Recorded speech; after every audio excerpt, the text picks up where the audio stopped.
Welcome, everybody. Welcome to the crypt once again.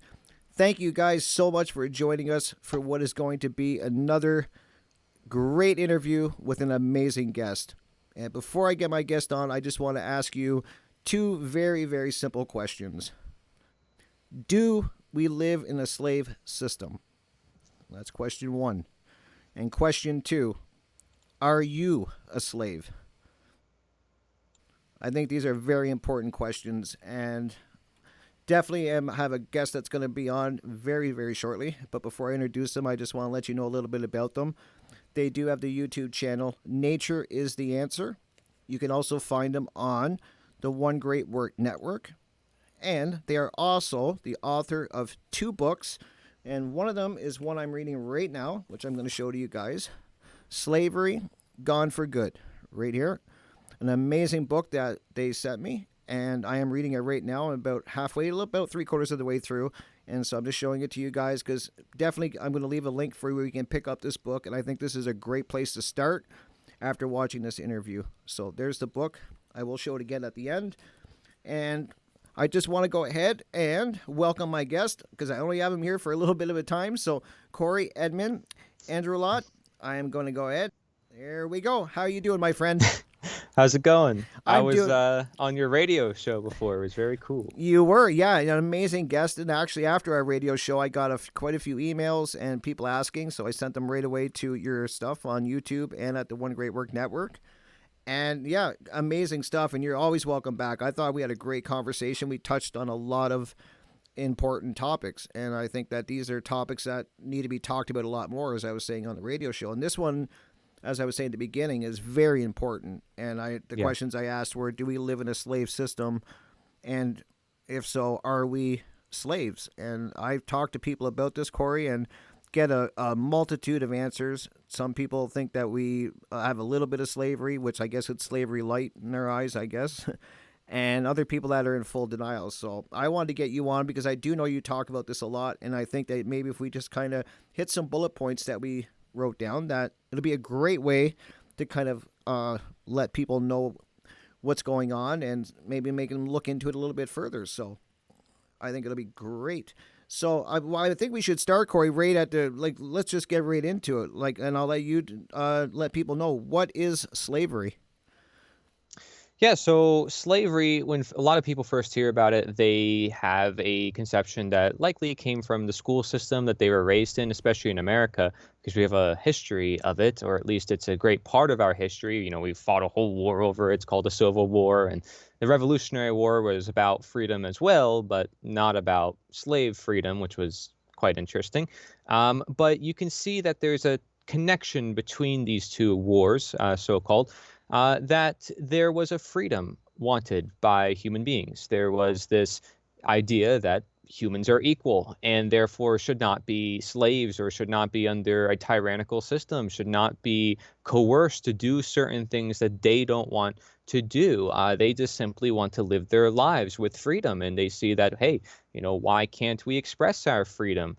We don't need to be under this tyrannical master or ruler. And so I kind of tie these ideas together, not just from the Revolutionary War, but the Civil War as well. And looking at the 1800s, because a lot of people tend to look at the end of the 1700s. But I say there's a lot of really good history to learn from the 1800s that a lot of people don't look at. A lot of things happened. And of course, you had the economy, the industry just growing. You had all sorts of movements growing. This is the first time you started to see all sorts of different ideologies starting to appear. So it's just a really powerful century that definitely needs to be looked at.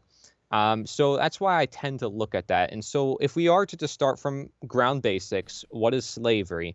Other than just looking at the history of it, which goes back thousands and thousands of years, not just in the 1800s, slavery could be defined by many different abolitionists back then. Abolitionists were those who wanted to end slavery. They are all going to give you some sort of definition that goes along the lines of the control, the claim of ownership of another individual. That's it. I just want to keep it really simple for people. It's just the control of another individual, the claim of ownership over another individual, saying that they're your property or that the labor that they partake in is for your benefit and not for theirs. 100% of their labor is ultimately for your benefit in the case of chattel slavery, which is the specific type of slavery that a lot of people refer to in the 1800s. I'm saying that there's other forms of slavery, not just limited to chattel slavery. And some people might be aware of like human trafficking, for Mm-hmm. example, sex slavery, or there is still even chattel slavery to this day. So to say that slavery doesn't exist is like, no, there's slavery actually of every form. The question is that chattel slavery is just not aggregate. It's not in the mass of society. We ended people being in balls and chains about 200 years ago Yep. in the aggregate, meaning, that you had basically a slave master on every plantation. You had a farm, and every single farm had slaves. You don't see that anymore.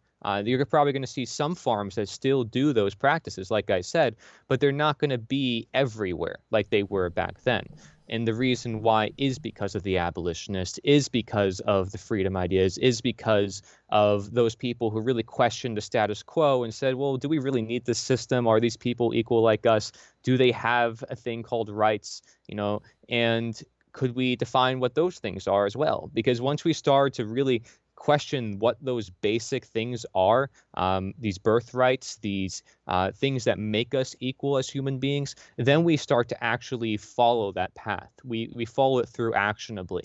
And that's where we see the major innovations in history, is where Right. people start to apply their consciousness toward intent within the universe, a universal intention, a telos, a purpose, may you say.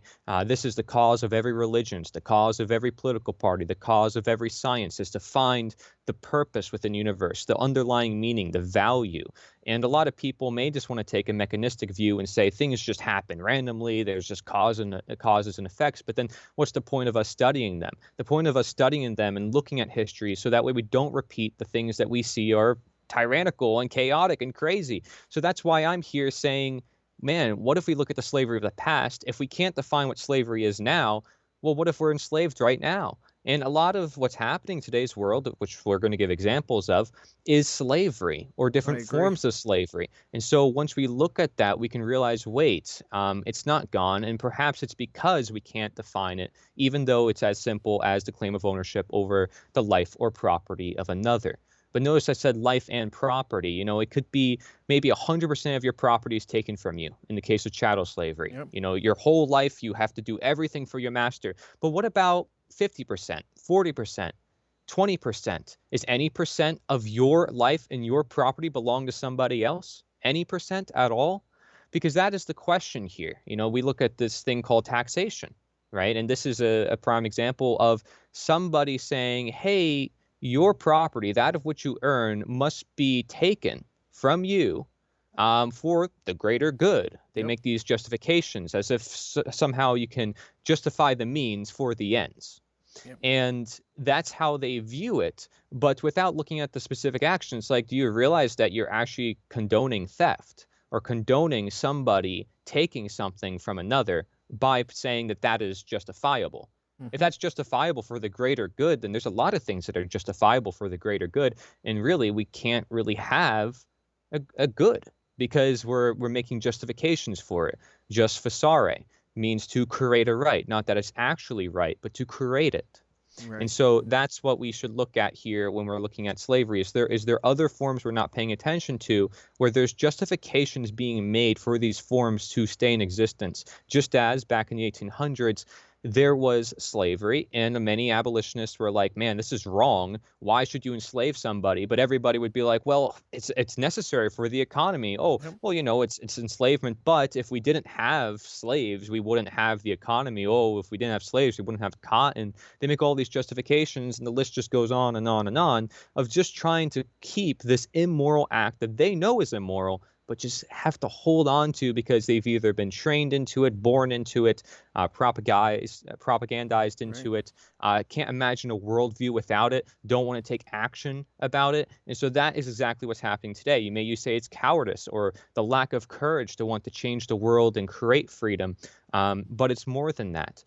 It is that, but that will has to be developed. That strength of the mind and of courage needs to be developed. It's not something we can just say, "All right, we're free. Let's just embrace it." We have to know what that is first of all before Yeah, we can I even agree. put that into action. Yeah, you have to know what freedom is before you can get it going, and that's a true thing. And I think that learning about what the meaning of words has is really important, and something I really enjoy doing. As you know, I tell you about that like when we talk off air that I like looking up meanings of words. I've learned words from you, and from Etymology. it is, and I think that people don't realize the power in words and even the words they're saying what they mean. So I love the way that you're kind of breaking it down and teaching people that because I think it's important. And you were saying that a lot of people when you think of slavery, you think about balls and chains and that's what people automatically think because they don't see that it's not going on. And I try to tell people that just because you don't see it, it's just changed form. It's there. It's just in a different form. You don't. Yeah, there's no ball and chains, but you know there. In some cases, I think this is more dangerous because you don't see it Mm, is openly glaring as it would be if somebody was in shackles and kind of stuck yeah. doing stuff. So I think that's really important to bring out. And I think another good point. Can you let people know what are the symptoms of slavery? Okay, well, yeah, to first touch on what you first said, I think that's really important Okay. is people don't really see it and it's harder to really see like, oh yeah, somebody's not being chained up, so therefore slavery's not happening. Yep. No, that's not necessarily the case.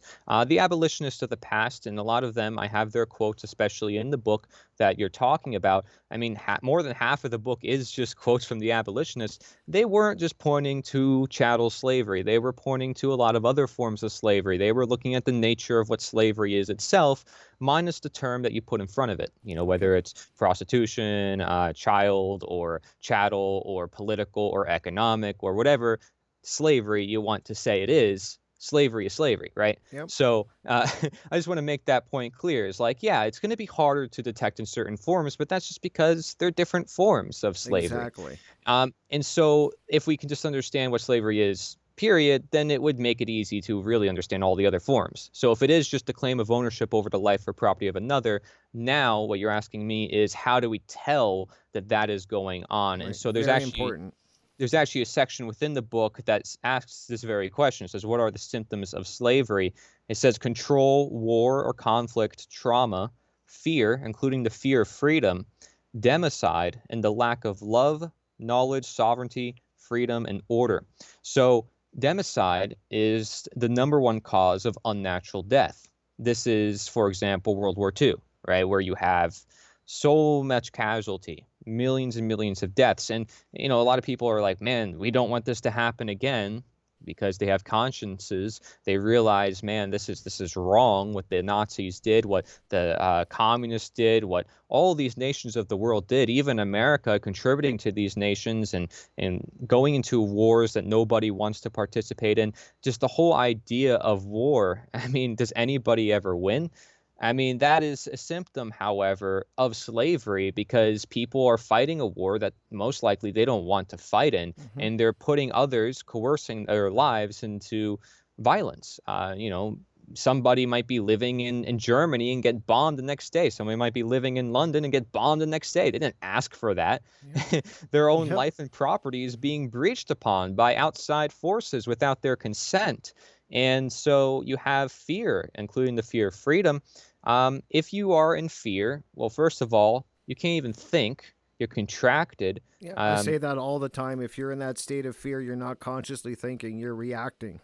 Right, right. It's not, there's some people want to say a difference between the response and a reaction, right? If you're just reacting to something, it's different from actually giving a response where Right. you're consciously taking that in and doing what you must do, that you feel like you must do based on the knowledge that you have. Fear, no, when you're in fear, it's like, oh, please, please, whatever I can do to get out of this condition.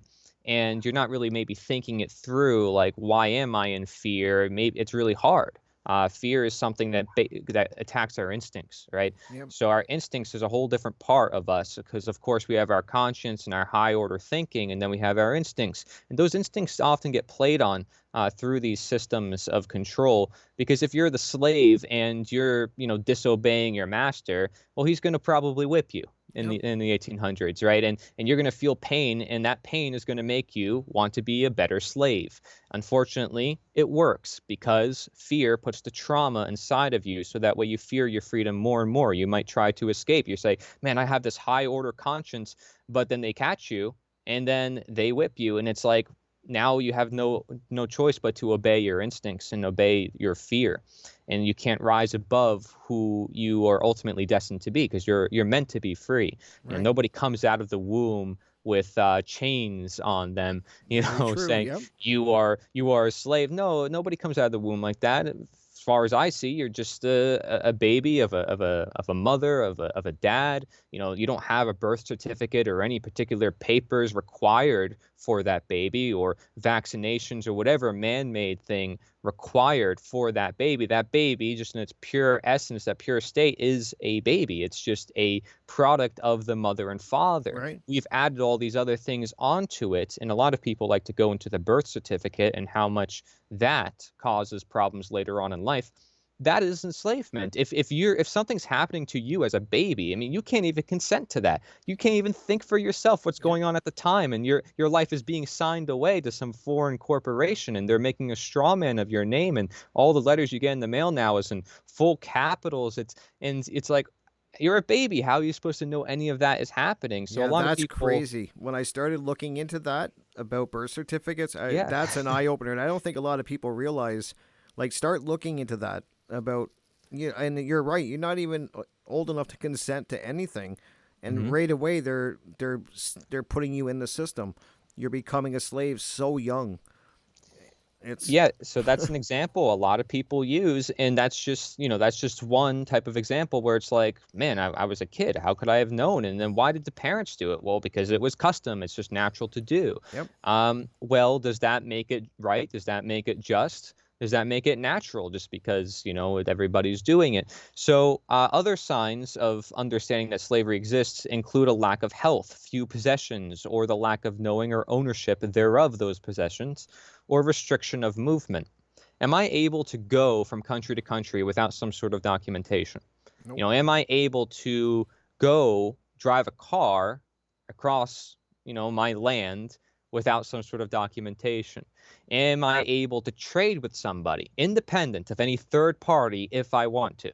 And if I ask anybody, like, would you want to be able, like, if you have an apple and your neighbor has an orange, would you want somebody to be like, hey, make sure there's taxes between this, make sure somebody's washing this, this is a really, like, do you really want somebody watching that trade between those two individuals, or do they have the right to trade with each other independent of any third party if they want to?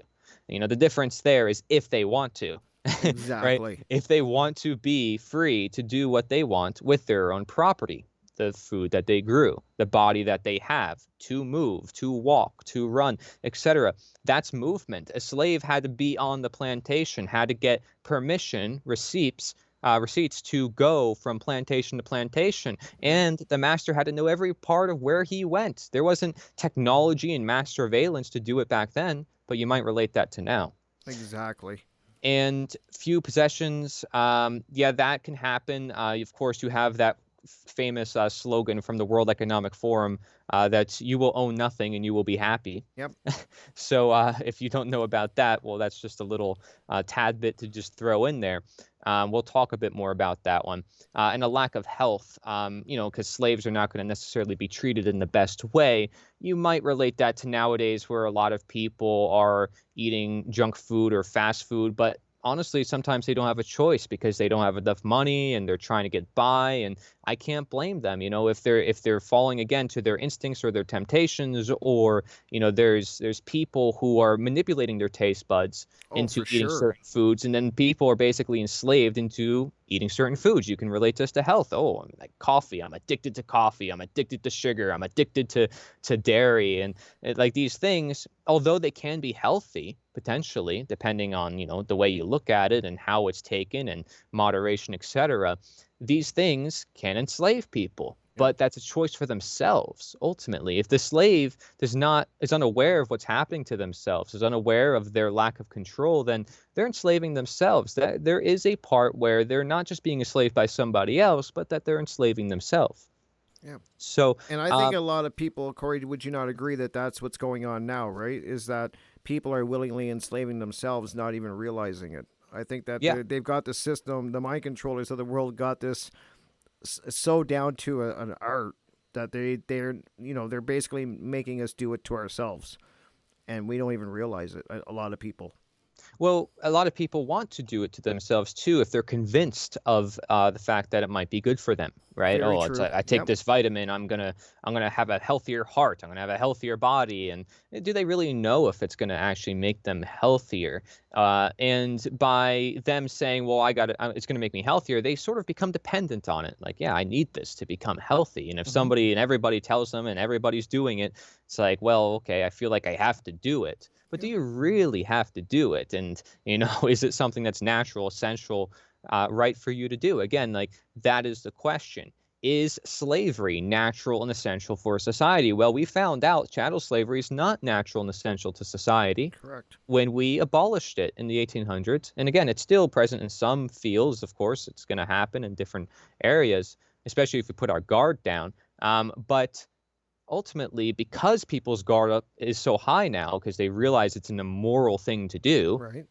it's not going to be done. It's not even going to be tried. I mean, are you going to try chaining somebody to a wall and say, No. I own you? I mean, no, unless you're really wacko. And at this point, people would just be like, man, you're mentally ill. Like you need help. Like Yep. people now recognize that. But back then, I mean, it's like daily practice. It's part of the law. If you don't have a slave, there's penalties. If the slave does something bad, there's penalties for the slave. Like the law was built around the slave system. A lot of people Correct. don't know this. Even the slave patrol, which has its roots in modern day policing. The whole police structure of today, of them washing the streets and waiting for people, comes from the slave Yep. patrol, where they would wait and see, well, are there slaves who are escaping the plantations? So, okay, that doesn't necessarily prove that we're slaves, but why is it then that we have slave patrols today? It's you know, very you true. have to you have to question that. What is the role of law enforcement? If we look at Nazi Germany, the law enforcement, they're just doing their job. They're upholding the public law. Well, they obviously also committed mass atrocity. I mean, Exactly. Yep. how could following orders necessarily constitute what is right and wrong? It can't. And we'll talk about that more. But these symptoms that we're talking about, they manifest in the macro and micro, otherwise known as the individual and collective. So let's say one person is with a lack of freedom for themselves. It's likely because, well, the other people around them probably have a lack of freedom within themselves, Hmm. or as above, so below, as we may say in the principle of correspondence, the Hermetic principle. That is something that we can look at always is, at an individual level, what is it that people are doing? And does that reflect what the rulers or those above us are doing? And maybe there's a relationship between them, which is why things are the way they are. So if we can change ourselves, we ultimately change what's above or change what happens, what manifests into the world, right? If the whole world recognizes that slavery is wrong, as in the 1800s, then slavery is not going to be a mass condition, at Correct. least chattel slavery. So the conditioning of the condition of slavery occurs where individuals may soon simply follow orders in order to get by, even if the order is not right, since morals are out of the question and outright violated. See, when we look again at the 1800s, a lot of people justified slavery. They didn't use morality as a justification for slavery. They used everything else that they can find under the sun to not address morality. Yep. Because if somebody was addressed the moral question, they kind of want to avoid it. is slavery moral? Is it immoral? It's like, no, well, it's necessary for economy. Oh, we can't live without it. Oh, it's how will this happen? It's like, you didn't answer my question. Exactly. And that's exactly what the abolitionists did. And they had newspapers and they pressed upon people and pressed upon them and say, hey, you still didn't answer the question.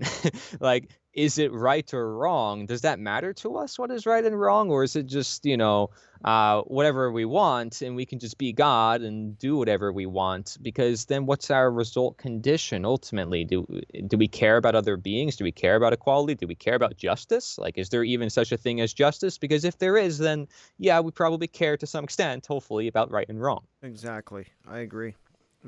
And that's the scary part too that I've learned asking people a lot of questions, Corey, is that a lot of people can't even tell you what a right is, like a simple definition.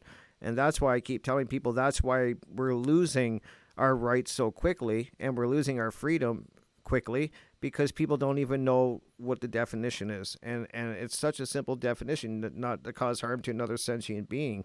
And people don't know that. It's very shocking when you ask people. You get a lot of weird answers from people, but they don't know.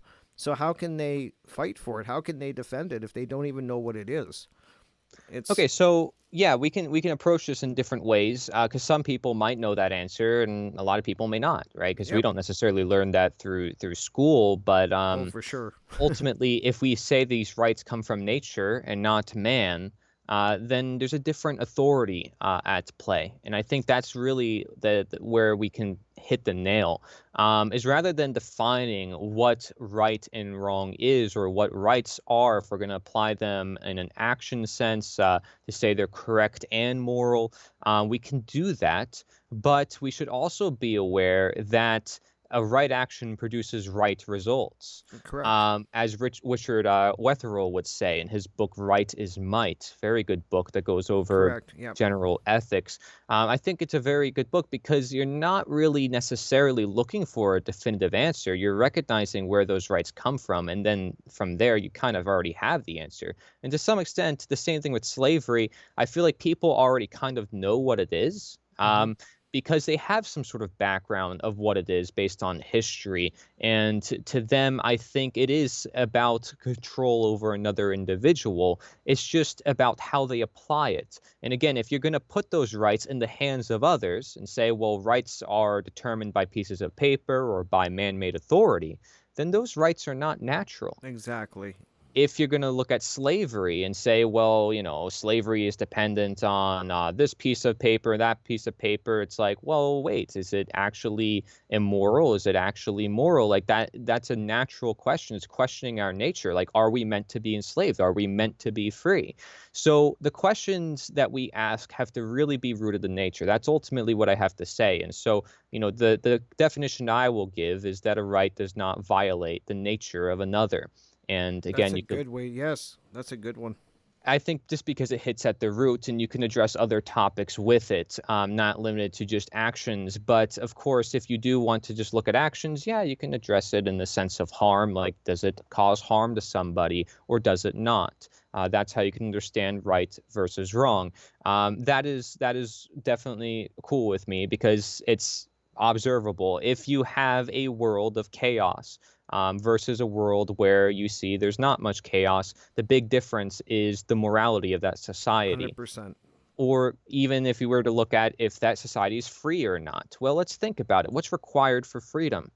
If a slave wants to be free, they need to what? Be in control of themselves. And to be in control of themselves, they need to know themselves.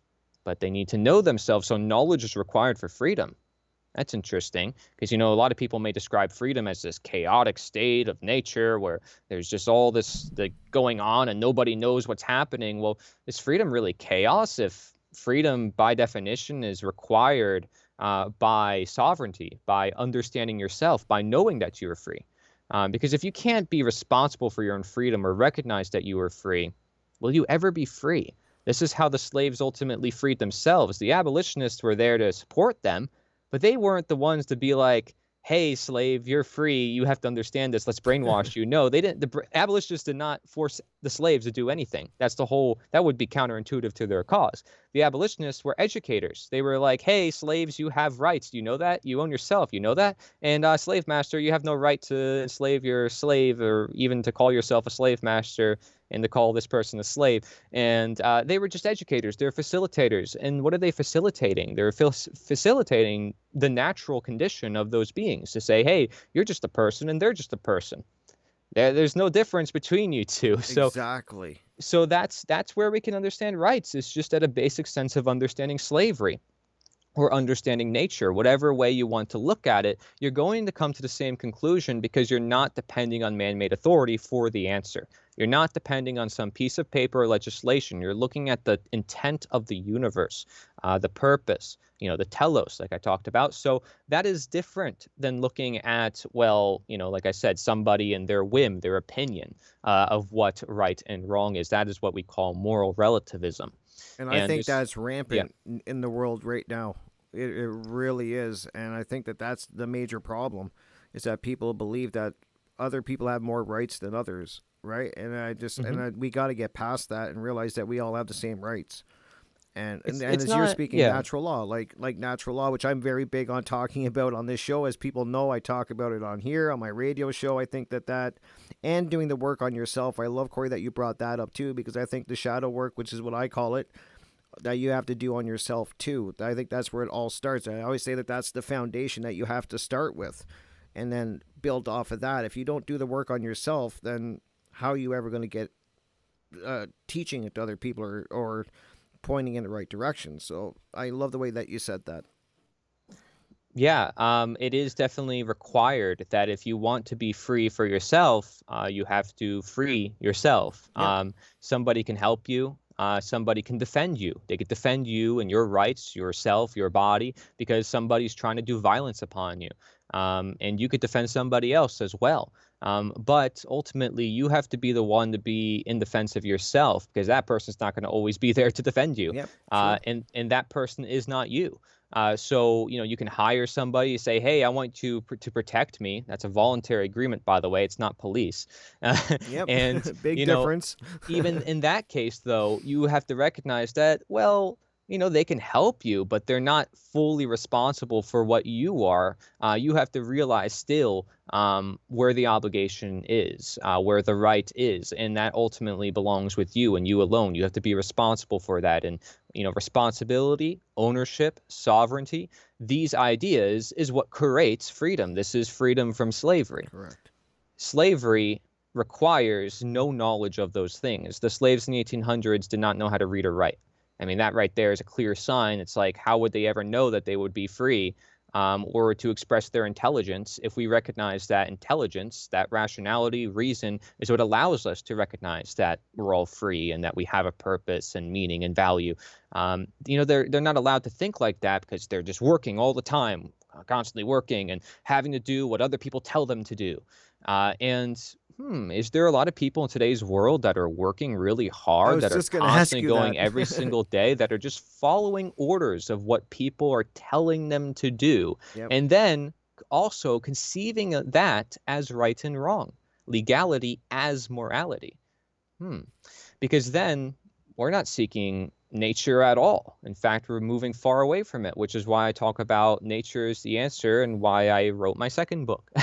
But the point is that, you could understand just slavery and everything else falls together, which is why I made the book and it's structured in a way where it's just question, answer, question, answer, Yeah, it's question, amazing. answer. So Yep. that way you can go back to each question and then connect each question with another. It's powerful in that sense. I wanted to make it as simple as possible for people. And so that was my intention. It's amazing. I'm really enjoying it. I love the way you have it laid out, just the way you described it, because you can keep going back and looking, and it just builds off of each other. And I love that.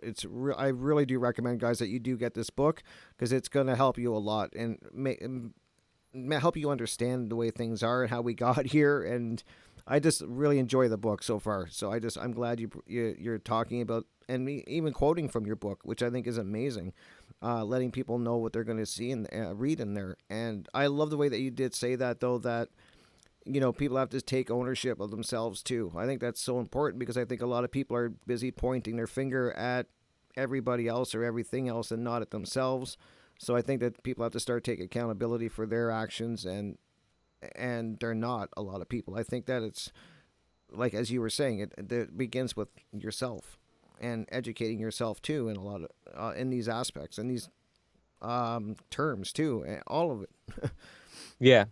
Yeah, so and when you mention rights, some people want to be very strict about, what rights are because they want to get strict about, hey, I own myself, you own yourself. Yep. And I'm perfectly cool with that. But also just understand for those people out there who want to get strict on that, you could use other ways to describe it. Like, obviously, I gave some examples. You can look at it through the lens of slavery. You can look at it through the lens of nature. Mm-hmm. You don't have to be limited to certain word usages. It could cause a lot of philosophical debates and problems that you might not want to That's get true. into. And so, and trust me, I know because, I've ran into it and I've had experiences. I've talked to a lot of different people. And, one of the things that you came to me questioning about was, can we prove more so that people are slaves? And Mm-hmm. somebody might be watching, they still aren't convinced, like, well, it's not chattel slavery. So why should I be concerned? It's not slavery. Like, it's not something that concerns me. I'm just still living my life. I'm doing my thing. But my question to you is, are your freedoms being impeded upon? Like, are there forces at work that are messing with your freedoms, and is Yep. that becoming increasingly known? Why is that? Why is it that your freedoms are going away in different parts of the world, or a lot of other people, even if it's not just yourself? Do you see that there's a lot of tension within the world, or chaos, and people unknowing of what's happening?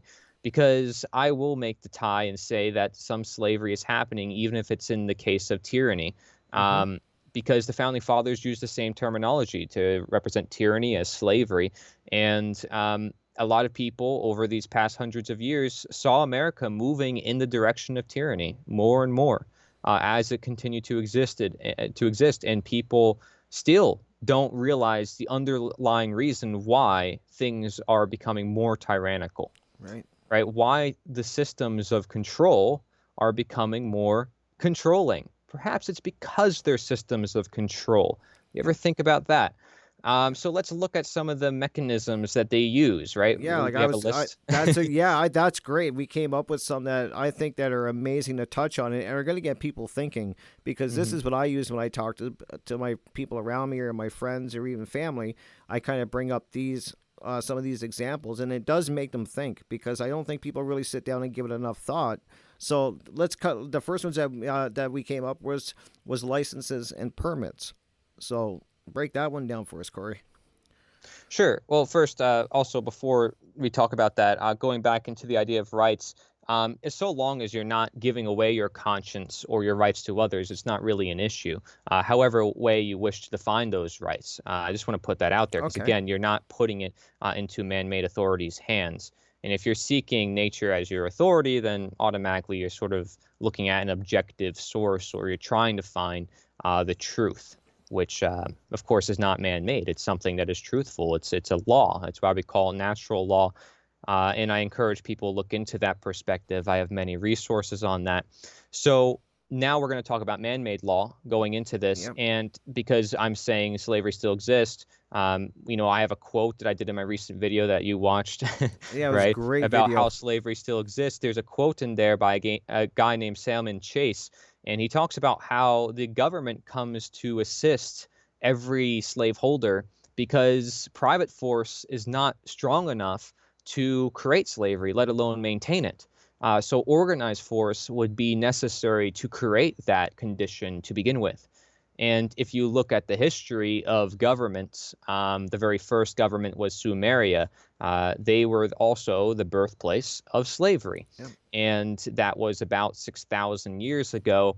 And according to, what we can understand, of course, from the history.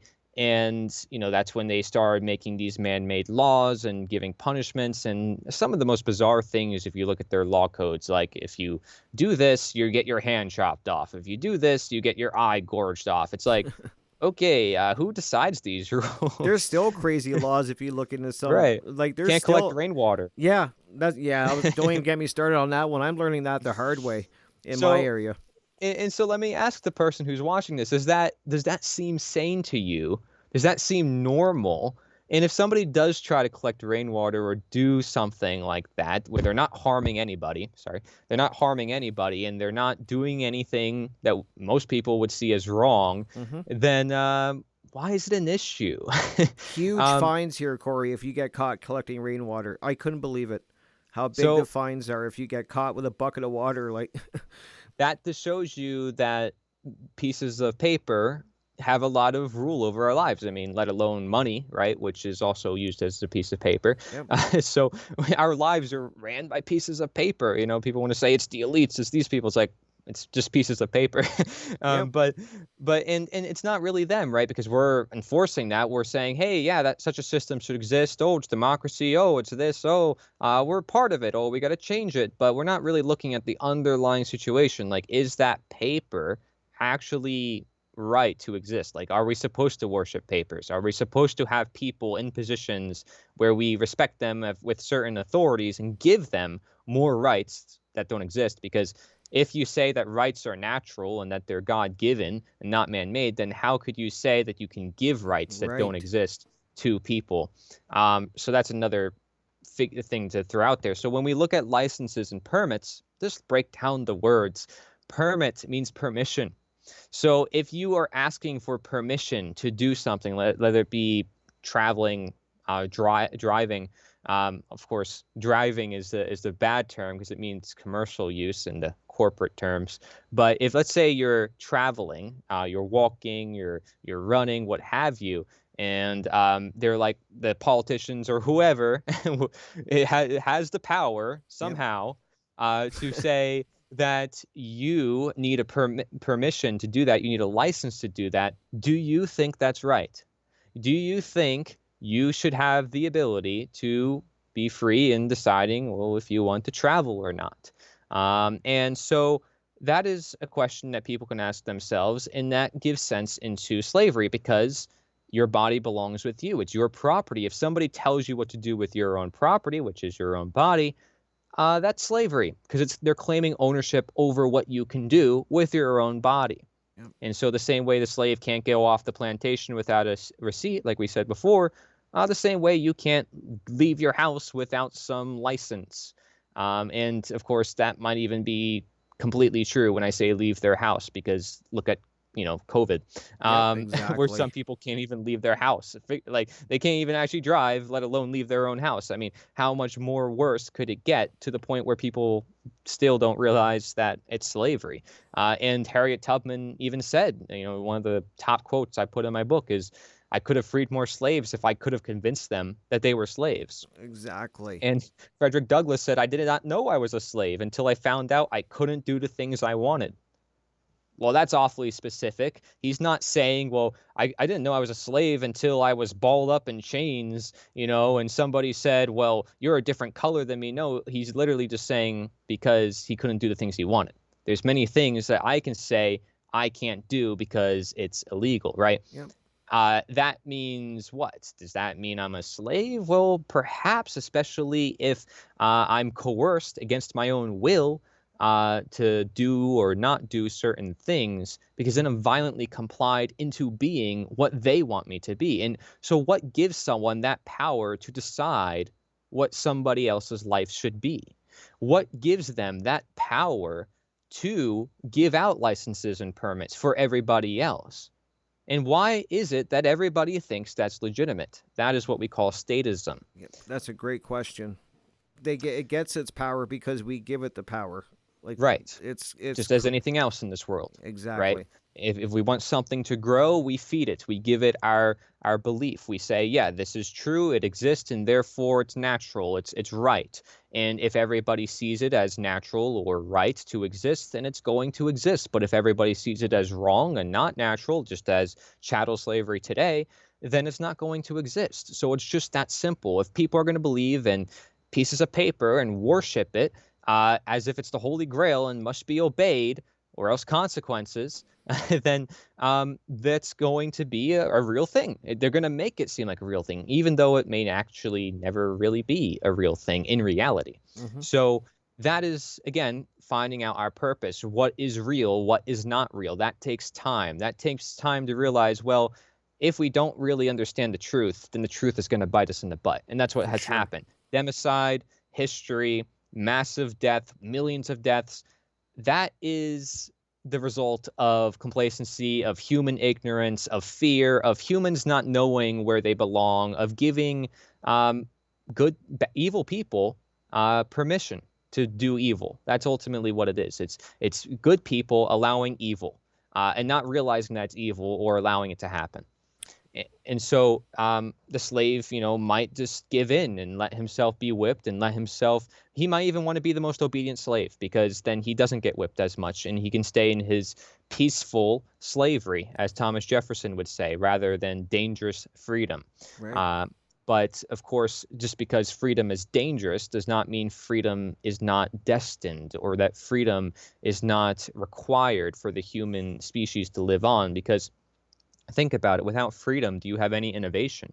Do I have this computer, this webcam? Do I have anything? I mean, it's freedom that allows us to achieve anything in this life. That's And so that's why true. a slave could not own anything. That's why he had no possessions, because he couldn't own anything. He had no freedom to exercise his rights, as we may say, or exercise his conscience, to choose what to do with his life. He didn't have the choice. The choices were made for him. So it's an easy life. You can sit back, everybody makes all decisions for you, but you don't get to live your life. There's Right. no life to live. And that's why freedom comes before life and property, because without freedom, life is not worth living. And without life, you have no property. Without freedom, you have no property. You can't own anything without freedom. Yeah. So And it, freedom and they're is comes definitely, I first. think, Corey, that they're designing the system. You can, when they hear them talk, that they're pushing for that, where people aren't going to own things soon. I see that with Yeah. home ownership. I see that with a lot of things that they are slowly. You can see them trying to steer it that way, and I think they're doing a good job. If we're not careful, that we're not going to own anything. That we are going to be. They want us totally dependent on that system. And so they're, what are they doing? They're taking away anything that you can possess, and people have to be careful because it's happening. Yeah. Yeah, so we talked about number one, which is licenses and permits, and number two would be laws and or rights, which Right. we talked about. So let's say your rights again come from man, your laws come from man.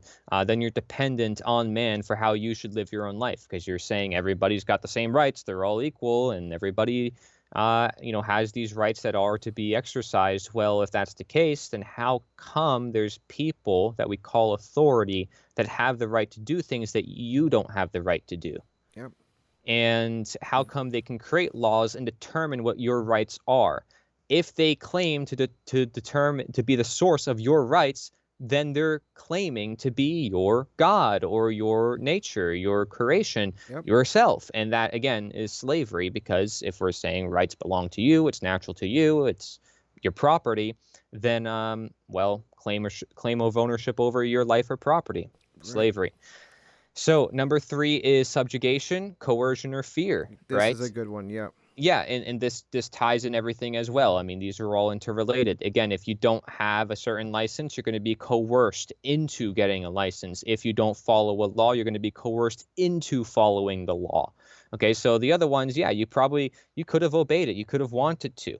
But if you don't, what's going to happen? And do you want to disobey? Do you not want to follow the commands of a imagined authority that people have? Then question what's going to happen to you, and then, oh my gosh, that's the reason why I don't, because it's fear. um, Fear is again what's holding people back, and it's keeping For people sure. in place to do what they continually do. What's continually brought upon them is just continually going to happen. So the slaves just again sit back, let things happen, and if they do anything wrong or questionable because they're exercising their freedom, their dangerous freedom, well, bring them back into peaceful slavery. The slave master controls them, and the slave master is benefiting off of it, off of the backs of another human being, and it's not moral at all. And in order to fix that, you need to have moral strength. You need to gather the morality of it. You need to maybe gather other people around you and Mm-hmm. realize and say, hey, this isn't right. We are meant to be free. We're not supposed to be in fear. I'm sick of being in fear. If there's enough of us, we don't have to be in fear. That's what I say. Yep. If we Exactly. if we work together and we create free and voluntary systems, then they're not coercive by their nature. So coercion, subjugation, I mean, these are literally the terms that the abolitionists also use to directly describe what slavery is. So that is slavery because you're being coerced by definition, doing something against your own will. For Now, sure. again, we can talk about mental slavery versus physical slavery. Physical slavery, where you're physically being enslaved, like in the case of chattel slavery. But mental slavery will be where the slave wants to be a slave. They believe that they should be in that condition. That can be voluntary. That's not just a matter of consent. See, this is why harm matters more than just looking at consent. Right. Yep. So if something is right or wrong, you can say it's because it's voluntary, involuntary. Well, what about slavery? What if you want to be a slave? What if you want to be harmed? Does that mean you should be harmed? So that's why it looks a little deeper at the situation. And that is something that you can look at and say, well, do you want to be coerced, but the same action is still being committed? You're being coerced. Do you want to be in fear? Well, you probably are just then embracing it. You're embracing the fear. But if you're embracing the fear, it's probably a life contradiction. A lot of the times you have the slave master and the slave be in contradiction with themselves because the slave wants to be free but realizes, well, he shouldn't because, you know, he's been trained to believe he's a slave. Right. And the slave master is in contradiction with himself because he's had a slave. And it's like, man, I can't get rid of this. This is my backbone. This is how I survive. Like, this is how things work. And, and I'm used to it and I'm not going to change it. And the slave is obviously okay with it. And so I'm okay with it. It's like, so they create excuses to just continue on immoral behavior and therefore make it seem somewhat voluntary. But there is a question of contradiction within themselves. And this is why we have this thing called conscience. If we do something wrong, we likely know we do something For wrong. sure. A psychopath and a sociopath will do something wrong knowing that it's wrong and feel no guilt doing so. So there's a big difference, right? And so if you look at that, just how that works, you can relate it to slavery. Of course, I talk about it within the book. Mental slavery is that dangerous because you could be allowing harm and think it's okay. You could be allowing wrongdoing, evil, chaos, and democide in the case of World War II, where you're just a soldier on the battlefield and just following orders, but meanwhile carrying out the deaths of millions of people. That is something that is very dangerous. So mental slavery is ultimately what needs to be looked at because that I agree. involves individual change. So you have to question the person who's listening to this. Am I mentally a slave? Am I mentally free? Am I mentally creating the world that I want to live in? Or do I feel like there's some restrictions upon my mind and what I feel like I should do? But I can't because either I'm physically being enslaved, whether you Mm-hmm. can't move somewhere without a license or a permit, or you're mentally enslaved because you're telling yourself that you shouldn't do something that you know that you probably could do if you find a way, or that you could do if you gather enough courage. And that's exactly what the slaves started to think about once they started to learn how to read and write. Because once you understand that you're free or that you can become free, it's really hard to get that out of your mind Oh, for because you sure. start to Right. realize it's like, this is so important. This is so destined for humanity. And nobody else realizes this. And, maybe it's not being embraced as it should. And I realize it should. And I have a destiny now and I have a purpose in my life. It's like it's really going to be hard to push that down and say, I'm just going to ignore it. I'm just going to keep going with Yeah. things. But if you see the ignorance of people around you and you see all the people who are like, I'm not going to listen to you, blah, blah, blah, they're going to give you bad comments.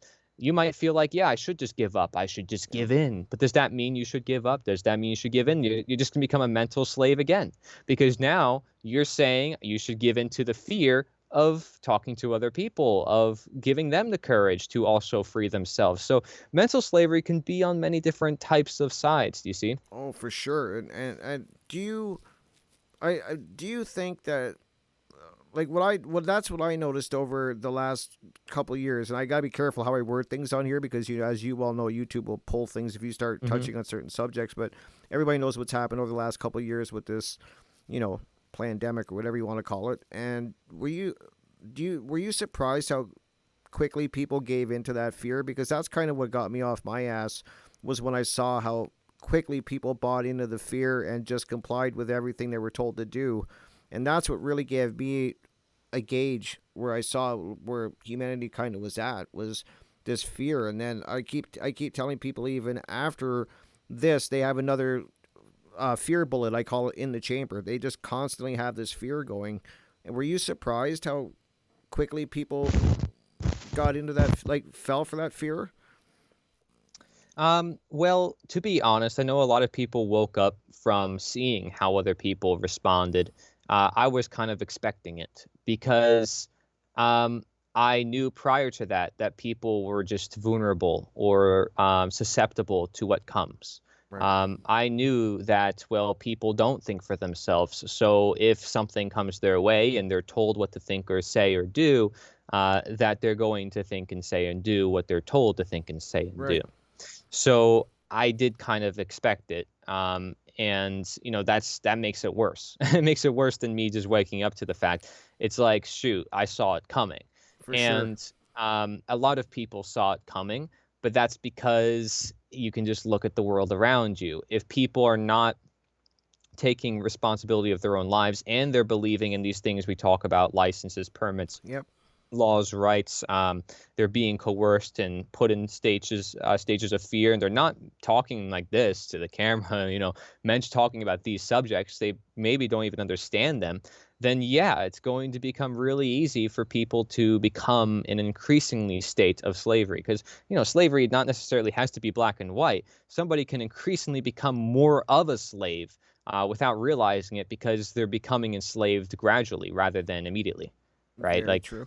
it could be to the point where you don't realize it's happening, but you're allowing it. That makes it even more dangerous, in my view, because that's deception, right? But that's because people let their guard down. They let people take their country over. They let people run their own lives over, Mm-hmm. and so that happens.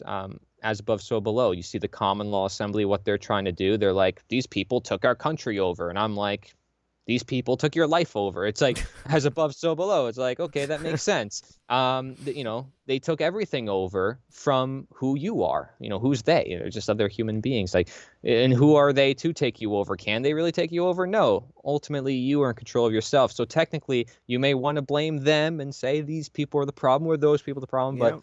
still yourself.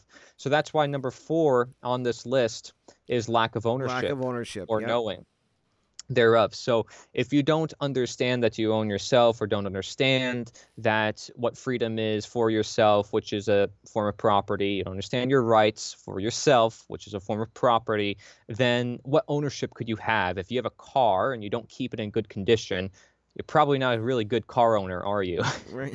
Um, and so in the case of slavery, it's like, I claim to own somebody, so I'm going to keep my slave in good health. But it's like, okay, do you even own that thing? Are you supposed to? Like, it's not a thing, it's a person. Right. Um, so it's totally different in the case of slavery. But if you lack ownership within yourself, then who's controlling you?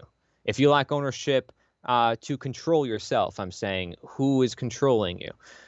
Because only you can control you, unless, well, you're not controlling you. Who is controlling you? Say God, maybe nature, whatever. But ultimately, somebody might could take control of you. They might manipulate you.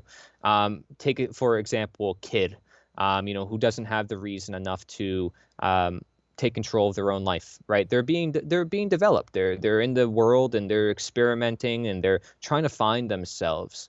And as a kid, you're doing your thing and you don't know everything. And even as adults, we don't know everything. We're Mm-hmm. still developing.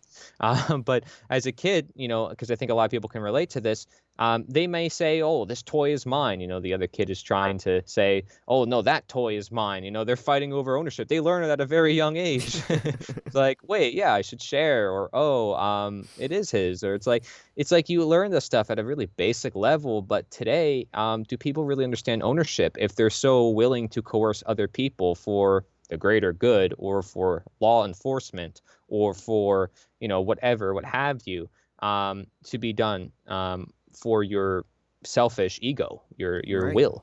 So That's it's not the problem of hierarchy. It's the problem with involuntary hierarchy, of people pressing their will on others. So if you know that you own yourself, again, that's sovereignty. You're not going to become a slave. So if you lack sovereignty, you lack understanding that you should own yourself, not just that you do, then you're going to become a slave.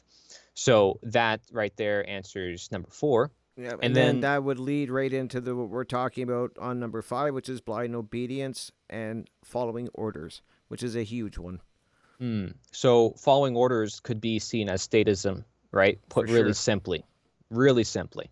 And statism, most simply put, other than that, is the belief in the legitimacy of slavery. So the belief that slavery can be legitimate, that you should be a slave, or that others should be a slave, or should be coerced against their will. And statism is what creates the state. That's why it's called statism.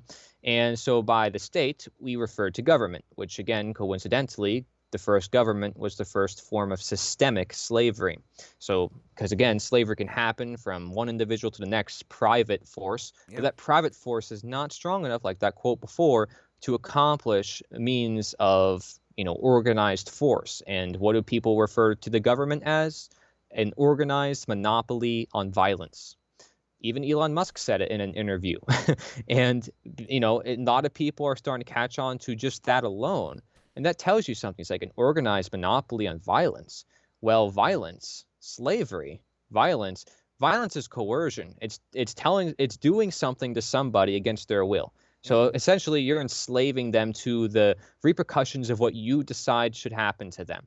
And the same thing happens with law. If you're saying something should happen to them, you're ultimately violating, hence violence, their rights 100%. and violating their ability to live their own life as they so choose, freely for themselves. Because again, freedom is a form of property. And again, because you're not born out of the womb with chains attached to you. So, um, when you're a baby, same thing. It's like you're not gonna just obey everything your parents tell you in the media. Sorry, in Oh, the media and in the schools and stuff like that. In fact, as a kid, you kind of are pretty rebellion. A lot of kids. I I know, wasn't I really know I rebellion. was. I asked a lot of questions, and I've told the story a lot of times, Corey, on many of my interviews, that I asked so many questions that I spent so much time in the principal's office or in front of the class being centered out. And then that's what I kind of learned at a very young age is that if you do start going against the system, even at a young age, they hammer in you very quickly that you will be punished. And as I was Mm. saying, down to the principal's office, parents called in, and then if not, they would put me in front of the class and really center me out because I was just asking questions that went against what the teacher was teaching. And I've been like that my whole life where I love asking questions and learning, and they don't like that when they're trying to control you. Right there, you just said it, right? They're trying to control you or get you to do what they want you to do. Right. Now, of course, you might make some justifications to say, well, the kid needs to learn. Well, it's like, are they learning if they're being told what to do? Is that what learning should be? Is just do what you're told. It's like, how is the kid actually learning? The Yep. kid needs to learn by learning. Yep. So that's a process. That's something that's not just rote learning where you just repeat it to them and indoctrinate and tell them over and over again or force them to understand. No, that's not learning. That's not coaching, which similarly relates. Even doctor, if you go to the etymology of doctor, it turns into teacher. And if you look at coach, teacher, everything comes back down to teacher. Even the word govern can mean teacher or guide if if you're actually doing that. But when people usually mean govern or teach, sometimes some teachers can be, not the best teachers. They'll tell you what to do or they'll tell you what to think. And then that relates a lot to blind obedience because now you're learning to just follow what is told of you to do. You're a Right. youngling and you're weak and you have to follow these big humans who are like really scary and have all these tools. You don't know what they can do to you. So it's scary to be a kid in that position and to question authority, but also it's kind of enticing because you're like, man, I'm a kid. I get to, I could have fun with them and see and get them mad. Like, so there's some, and Yeah. but that just shows you some of the deeper psychology of human beings from a young age that they want to be free and they like the idea of freedom and they think freedom is fun. Yep. because the kid wants to explore the whole world. He wants to go outside and touch every tree and climb the tree too, and fly. Who knows? The Yep. kid wants to do everything because he's expressing his freedom. And that's why, when I go on a dance floor, I express my freedom. I would be in school, and in high school, I went to every prom. I went to every school dance, right? Yep. There was phones. All the kids were on their phones. They didn't want to go on the dance floor. Oh, it's embarrassing. Oh, I don't want to dance. And it's like, You I'm not went. forcing you to dance, but hey, I'm just expressing my freedom. I'm just having fun. Like, Yep. but oh, it's embarrassing. I don't want to be seen like this. I don't want to be seen like that. It's like, so where's your freedom? Where's your purpose? Where's the spirit within you to say, like, hey, we can have some fun? And this kind of relates to the idea that, alcohol is called spirit, and people need alcohol to have a good time. Why do they need alcohol to have a good time? They don't need alcohol to have a good time. I wonder. I They always shouldn't, wondered that too. you know, Yeah. but that's just aside the point from this, obviously. Blind obedience is following orders without thinking for yourself. It's following orders because you're doing what you're told. And, a kid may not be thinking for himself if he's not learning, and he's just being told what to do. But the same way an adult will just follow orders if they're said to do this because it's their job. Like, oh, I'm a police officer. It's my duty, my job to follow orders Mm-hmm. and to carry out this law and this law and this law. But it's like, what about what's right and wrong? It's like, oh, well, that's that's what the law represents. It represents what is right and wrong, and that's Yep. decided by everybody, and everybody together gets to decide what is right and wrong by democracy, even though it's majority rule and people are still being coerced against their will, and slavery still exists in all the different forms we talked about. Exactly. What a contradiction. And you say, well, these contradictions are necessary, and some violence is necessary in society. Violence is necessary. And then they say government is a necessary evil. Oh, I hear that. What Oh, my evil? lord. What evil is necessary in this life? Tell me. If poison hurts me, I'm not going to want to touch that poison anymore. If chaos happens every time in history, over and over and over again, where governments are rising and falling and democide is the number one cause of unnatural death, oh, I guess we must suffer. I guess we must just suffer our fates. Like, it's just inevitable. We're just going to suffer forever. And, well, it doesn't matter. We can solve it. We can help the system, but it's just going to come back again. There's nothing we can do about it because, it's got to exist. So Right. it's like, whoa, whoa, whoa, whoa. It's like, do you want to try to change the system? Do you want to see what other alternatives are out there? What other options are possible? So what's the other option to blind obedience? Thinking for yourself. Is thinking for yourself better than blind obedience? Well, instead of being manipulated into doing things that you don't want to be done, take, for example, bullying. As a kid, we learned that, you shouldn't tolerate bullies. If somebody's bullying you, you either have to get away if you can, right, because they're trying to coerce you, Yep. or you try to tell others, you educate them, say, hey, look, there's this bully and he's trying to bully other people, and ultimately that bully will learn. And one way or another, maybe you even have to stand up to the bully, as the slaves had to do themselves, to say, hey, I'm not a slave. I'm not going to be a victim of a bully. I'm not going to let the bully me, or the slave master to enslave me. Same exact dynamic, because you're being coerced against your will.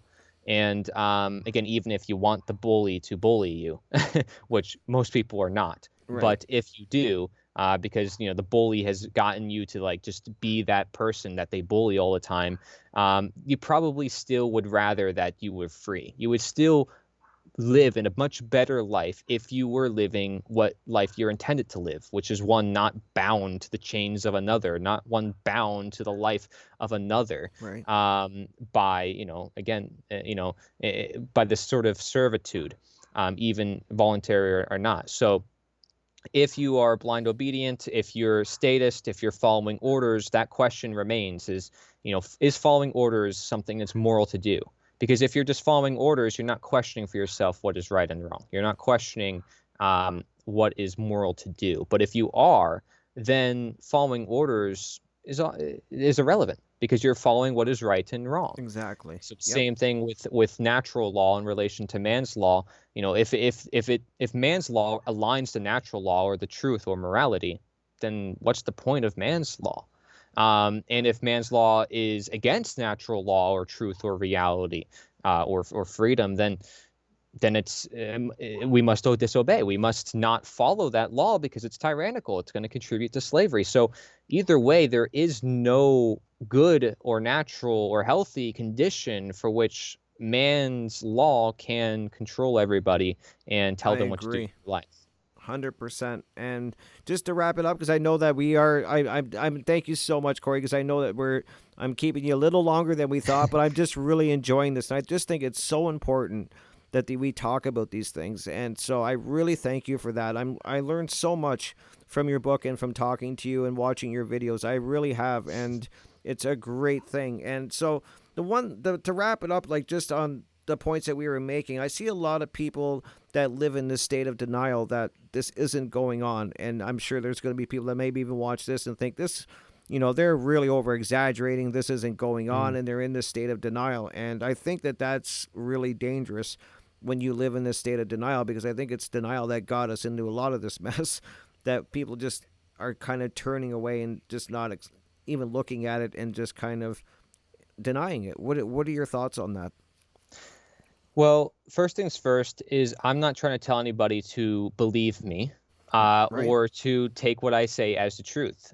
All I'm saying is that nobody can be the truth, or that nobody should have their opinions or beliefs imposed on others, including Right. my own. Yep. So that's the funny question, is like, oh, I'm in denial, but I'm not telling you what to believe. I want you to look into it for yourself. I have resources, I have books and videos, and you make up your own mind. I'm not telling you what to think. You are the one that's in control of your own mind. Yep. You say you're not a slave, right? So you should be able to come up with your own mind and your own decisions and your own knowledge and evaluate things for yourself and sort of filter through all the nonsense that you see, right? Or all the Very important. contradictions or what have you. That's important. I encourage you to criticize me, to think critically, to find what flaws may be. And then you know what? It also helps me become a better person. Yep. So I look for it.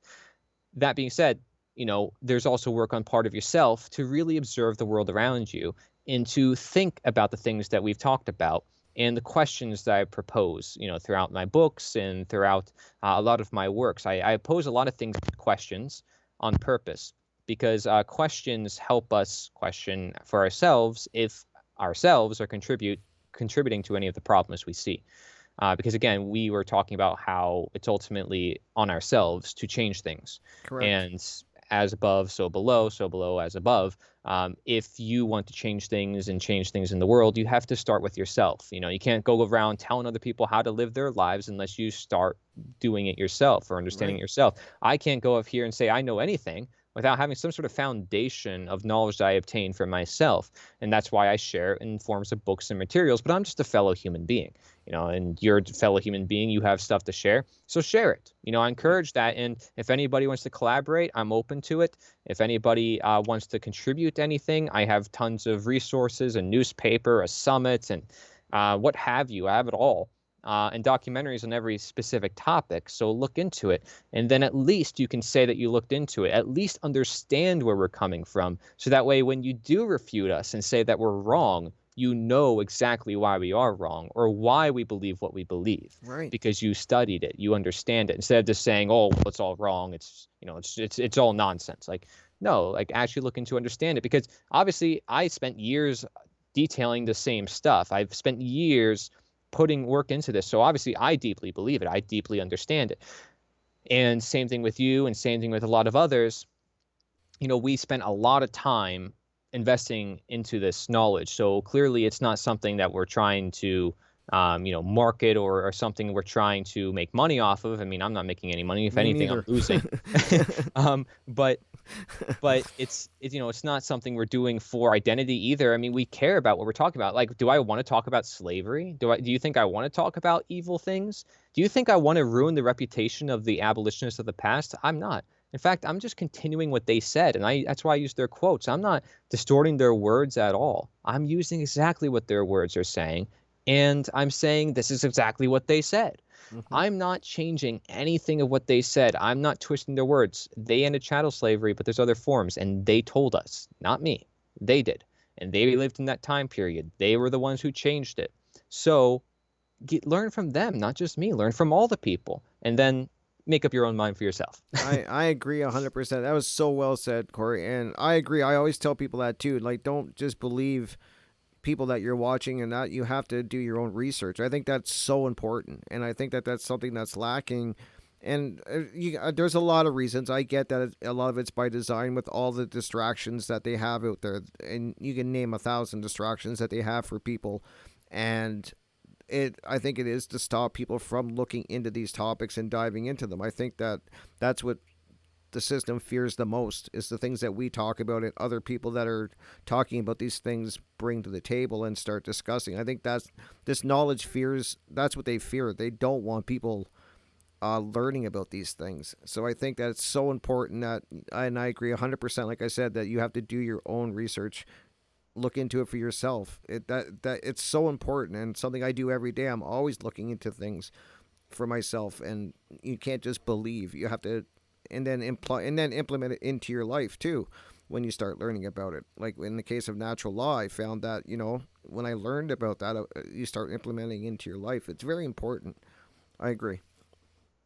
Yeah, let me just remind people, we're doing the exact opposite of imposing our opinion. All we want is that other people's opinions are not being imposed upon us. Yep. That's it. That's all I'm saying. That's all I'm asking for, is nobody's being coerced against their own will, and nobody's being coerced, period. Yep. And nobody is being violently suppressed in their freedom of expression, their ability to be free, that all people should be free. Mm-hmm. Are these hard things to understand or controvert, or are you going to make a justification? And is that justification based on morality? Probably not. Right, I agree. So just to wrap this up, Corey, I just want to give you the floor and can you let people know about your work, where they can find it? I'll make sure I put links in the description, guys, for sure, so you can find all of these, what he's going to mention quickly. But let anybody know what you're working on, what you have going on. The floor is yours for the next few minutes. Just let everybody know what's going on. So I have always a lot of projects going on. A lot of things I don't always like to talk about because I like to, surprise people. But that being said, like, other books and other projects and documentaries, I do encourage people check out my philosophy documentary that I'm putting out soon, that goes deep into the philosophy and science of natural law or objective morality, what I like to just call natural morality, That'd because be it really great. just because it really just goes through all of it, through so many nice, beautiful perspectives throughout time and history, that I just think are really, really crucial, because then it can open the minds of everybody, not just the people who currently teach the knowledge, but the people who are completely new to it. And so that's why that's a really good watch. I have many other documentaries, like, why society works perfectly without government, which might surprise people. But hey, check it out, watch it. You are already a real anarchist and don't realize it. That's another good one. Of course, I use the word abolitionist. That's what I refer to myself, to even go even further, to say, hey, we're ending slavery. We're not just ending rulers, because that's Mm-hmm. what anarch-on means. We're ending slavery. The fact that there can be masters or rulers or slaves. No, we don't want any of that. So, abolition says, hey, get rid of the action of slavery, and therefore you're getting rid of the condition of slavery. You just look at my works, Cory Edmund. So just Cory, Nature is the Answer is probably the best way to find me. Just Cory, Nature is the Answer. And for action, for anybody who wants to learn about action, go to nita.one, because there's plenty of action material there. You have a learn button and an act button. Really simple, Mm-hmm. really straight to the point. So definitely go there for action, because that is never talked about ever. So That's true. so yeah, go there. I would recommend that as well, but it's another to know the truth and another to know how to act for the truth. So I can't fit both of those in most interviews and things that I do. Right. But I have, again, special videos and stuff about that. For example, I have another video that says "Must see 4 steps to change the world," or 4 steps to total freedom. Sorry. Right. And that one goes into the education that's necessary, what action steps. It's really simple, more simple than people think. And it's very similar to what the slaves did on the plantation. Is like, first you learn, you have to gather other people, and then you just act, And it sounds easy. It's not obviously that easy to put necessarily in practice, but with enough resources and with enough people, it does become easy, just like Yep. anything else you practice and develop. So that's it. Taplink.cc/Cory Health. That's taplink.cc/Cory Health. You have all my links, everything. Perfect. So they can find you there, and that's amazing, Cory. I want to thank you so much for taking the time to come in Sure. once again. This is my book, of course. Oh, for sure. Yeah, I'll be plugging that at the end. Don't worry, my friend. I already got it here. I just So wanted to. I didn't know. You don't have to plug it. It's up to you. no, I want to. It's an amazing book, and I really hope people do pick it up and read it because I think it's gonna really answer a lot and get them on the right path. So I'm definitely gonna recommend it. I'll make sure I put a link in the description too, so where they can find your book, so they can definitely pick it up. And I just, like I was saying, I want to thank you, Cory, because I think the work you're doing is amazing, and I really think that people need to check it out because I've learned so much. So as I was saying, you can find you on YouTube, definitely. I'll leave a link for that. And you're also on One Great Work Network with 59 other amazing creators who are putting out a lot of great work. And so I'll make sure there's a link for that too. I want people to find you and start looking into your work, Cory. Thank you. Thank you so much, my friend. And you're always welcome back. I tell you that every time. I told you that on the radio. If you ever want to come back and there's any topics that you think are really important, you want to All cover, right. or you want to talk about anything that you have going on in the future, you're always welcome here, my friend. Okay. Thank you, man. I appreciate that. I think you're an awesome interviewer. Like I said to you before, off of this, and for people who are watching, I just like your voice, man. You do a good job. And he always tells me, he's like, man, I'm new to this stuff. I'm like, no, dude, don't worry. You're doing great. So guys, give him some support because he's good at what he does. Thank you so much. I'm embarrassed now. But no, that's great. So I'll make sure that all the links are in there, guys. And once again, thank you so much, Cory. And you have a great evening. You know I will keep You in too. touch with you. So Always. I'll be keeping in touch, my friend. Thank you. All right, take care, my friend. Take care. Well, there we have it. I tell you, what an amazing man, and what great information that he was just talking about. I mean, it's so powerful. I think that this is something that people really need to look into, and I'm so thankful. Thank you, Cory, once again. I can't thank you enough, and I can't thank my other guest enough for taking the time and come here on my channel and talk about these topics that I think need to be discussed way more than they are. And so I really appreciate everybody that comes on here and brings their knowledge, discusses it, and it's so valuable to me. And I can never thank people enough. I really can't. And I really thank you, all of you that are listening and watching. I appreciate all of you guys so much too for taking the time to come and watch my interviews and go to my radio station, my show on the radio, and listen to the shows and my guests there. I just really appreciate it and think it's so important, especially more now than ever. And as I promised, I told Cory I was going to actually show his book again. And I will make sure there's a link, guys, for you to pick that up. It's kind of bright in here now because I got different lighting in here. But here we go. Slavery Gone for Good. And I will definitely make sure, as I said, there's a link. So I really suggest you guys pick this up. It is going to really point you in the right direction. And please check out all the links in the description for his website and, sorry, for his YouTube channel and on the One Great Work Network. I'll make sure that's all available, guys. And before I go, I just also want to bring up here, actually, if I go ahead and minimize this, that will take away some of that brightness. There we go. Now I can probably show the book a little bit better. I forgot that on my second screen there. So there we go. That's what it looks like. So not as bright there because, yeah, my other monitor was really drowning out so there you go. So definitely pick that up. I'm really enjoying it. And before I go, just want to a couple announcements here. You can, if you enjoy radio format, as I let you guys know, you can find me on Revolution Radio. That's every Monday evening from 6 p.m. till 8 p.m. Eastern Standard Time. And I'm in Studio A. And I have a lot of great guests. I've had Cory on as a guest just recently. We had a great discussion there. If you do want to see my past interviews on Revolution Radio, just go to the archives section. And it walks you through how to get into the archive. There's show archives, all the shows I've done. And if you find other hosts on there that you enjoy their content, they're pretty much going 24/7. Lots of great creators on there talking about many, many different topics. So there's something there for everyone. You're definitely going to find something there to listen to, and especially if you like radio, which I do. I was raised on radio, listening to the radio, so I really enjoy listening to the radio. And while I'm doing cleaning or working out my garden or just sitting out in the yard, I like that format. So hopefully you guys do too, and you'll check that out. And as I said, you can find my past shows with a lot of the guests I've had on here and video interviews I've had on my radio show too. And so just go to the archive section. It's all available, guys. So hopefully you'll check that out. I think it's a great thing to support.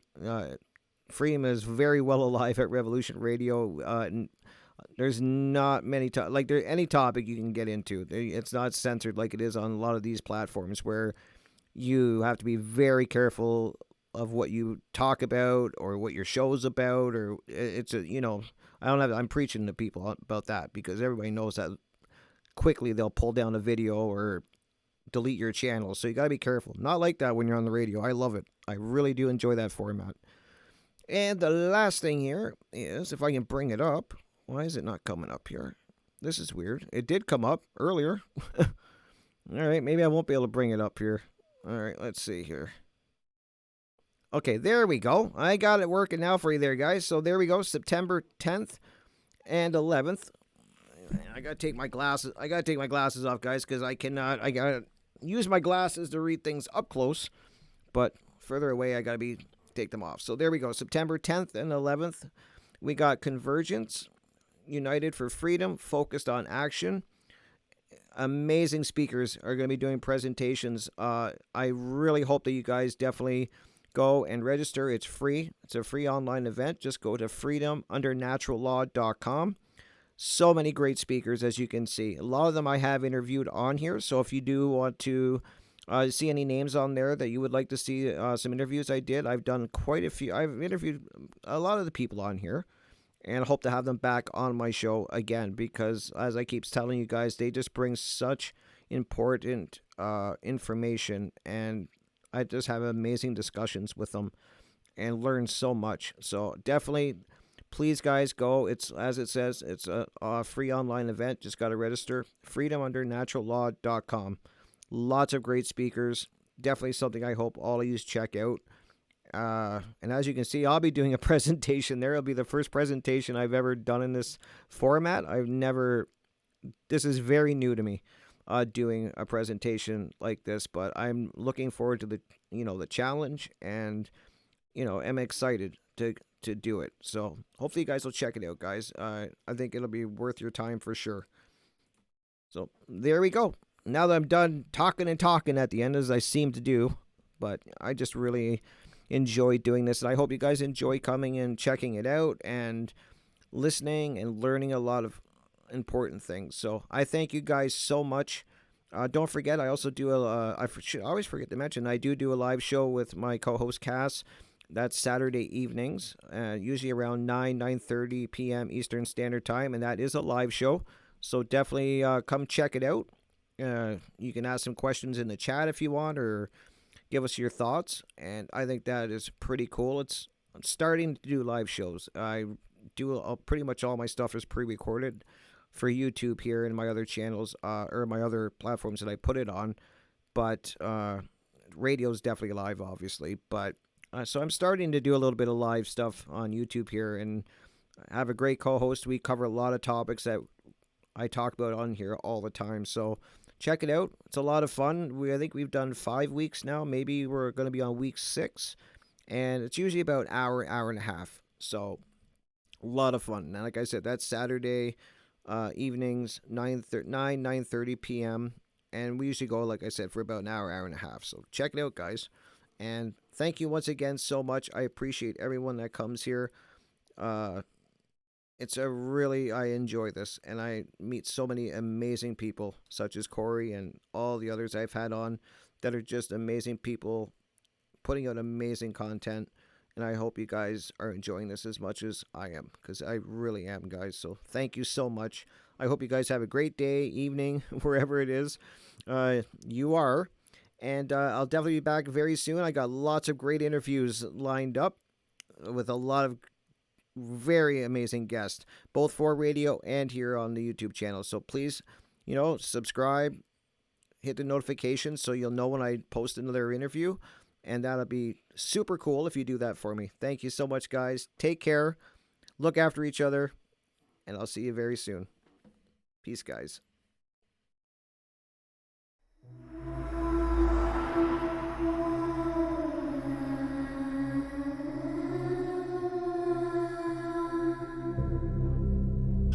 Are you interested in the paranormal?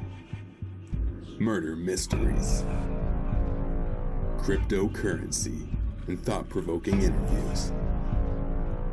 Then check out Crypt Rick's I've Been Thinking on YouTube, or every Monday night at 6 p.m. Eastern Standard Time. Studio A at Revolution Radio, freedomslips.com. Welcome to the Crypt.